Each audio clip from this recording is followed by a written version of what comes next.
வணக்கம் நண்பர்களே. மகாபாரதத்தில் கிருஷ்ணனுக்கும் அர்ஜுனனுக்கும் உள்ள நட்பை விட உயர்வானது இராமாயணத்தில் ராமருக்கும் ஹனுமனுக்கும் உள்ள உறவாகும்.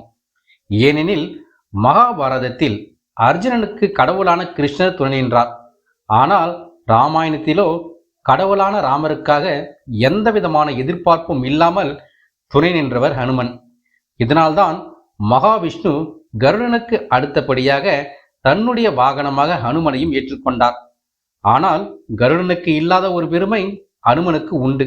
அது யாதெனில், பெரும்பான்மையான பெருமாள் கோவில்களில் கருடன் வாகனமானது பெருமாளுக்கு எதிரிலோ அல்லது தனி சன்னதியிலோ இருக்கும். ஆனால் ஹனுமனுக்கு அனைத்து பெருமாள் கோவில்களிலும் தனியாக ஆலயங்களை எழுப்பப்பட்டிருக்கும். இதற்கு காரணம் அவரது தியாகமும் தன்னலற்ற இறை சேவையுமே ஆகும். நாமும் எவ்விதமான எதிர்பார்ப்பும் இல்லாமல் பிறருக்கு செய்யும் உதவியானது நம் தலைமுறையே காக்கும். நன்றி நண்பர்களே. மீண்டும் நாளை சந்திப்போம்.